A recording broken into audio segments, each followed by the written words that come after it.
You can do it! Further adventures in Japan! Hello, all you wonderful people, and greetings from Korean town. Well, right now it's just all closed, but believe me, when this is open, this is the biggest Korean town in Osaka, Japan. Now, as an American living abroad, I get to see the world in kind of a different light.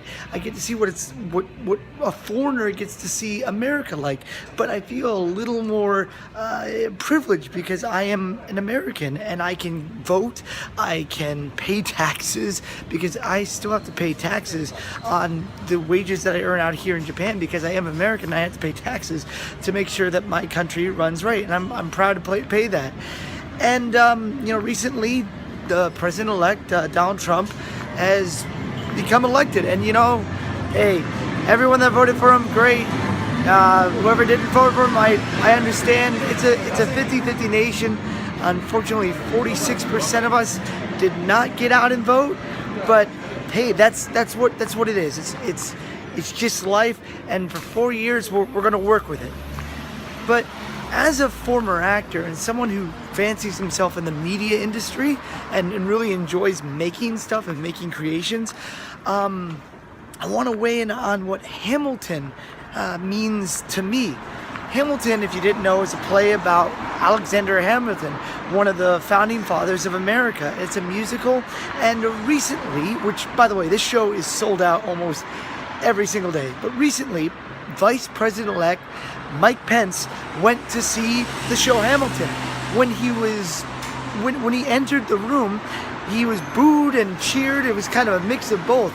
He said to his son, "You hear that? That's what freedom sounds like." And that's completely true. You have the unalienable right for freedom of speech. You should be able to use it whichever way you like, either pro or con. But at the end of the show, there was a curtain call, and one of the actors asked their special guest, Mike Pence, who had been kind of laughed at, booed, and cheered during the show, to just wait one moment as he said something.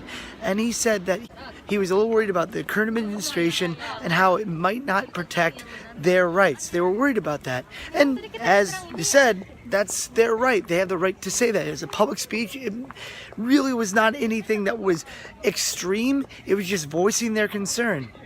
Now, Donald Trump got on Twitter and he said that the theater is a safe space. The theater is a safe space, and that it's something that should be protected. And they deserve to give him an apology, Mike Pence an apology. And to give it to Mike Pence, which I don't agree with everything that he's done. He's very anti-LGBT. He wants to electroshock people, and he believed at one point in time that he said that if homosexuals are married, that's a sign of a civil downfall, or societal downfall. And that's a little scary to me, because I have a lot of homosexual friends, and I feel bad for them, because this means that we're kind of taking a step back in that sense. And also he's against Planned Parenthood.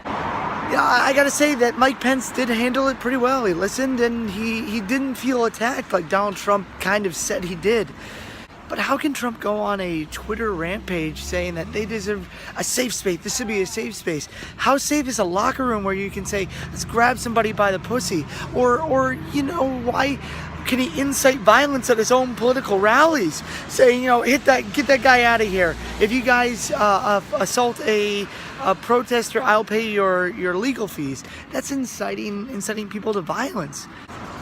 Guys, I really feel that the Hamilton speech that was given to Mike Pence is something that needs to be said. It's just something that some people feel. And now there's people that are actually saying boycott Hamilton, boycott Hamilton. This is what really made me want to speak on this subject. Someone went to a showing of Hamilton, and during the middle of the show said, "We won, you lost, get over it."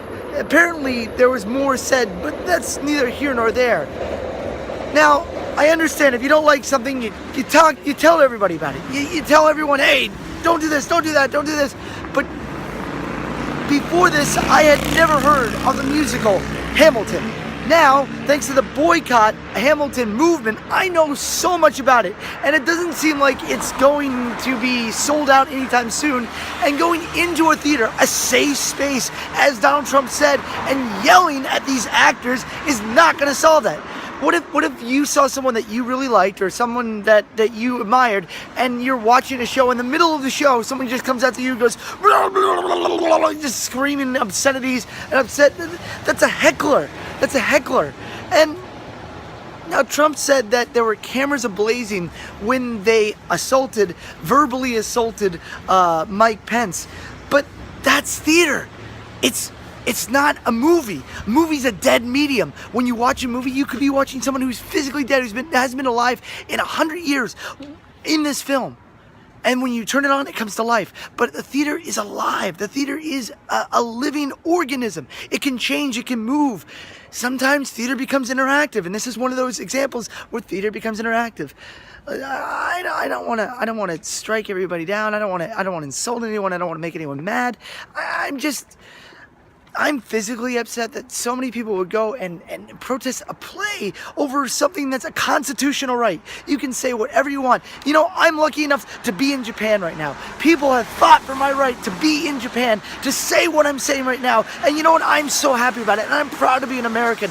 I'm a little nervous about the direction our country is going, but that's life. People were upset when Obama got elected. And you know what? Fair enough. Change is different. Change is a strange thing. And in our country, we want to fight each other. We want to kill each other because we want to be the right person. We want to be the one who's right. Why? Why do we all have to fight? Why can't we work together? Why can't we do something that human beings are capable of doing? Do you know the secret weapon that humans have? Do you know that secret weapon? Something that differentiates us from the animals? We have compassion. We have love. We have the ability to say, you know what? We don't need to become like lizards. We don't need to become like insects. We can be human beings. We can learn to work with one another, to make compromises.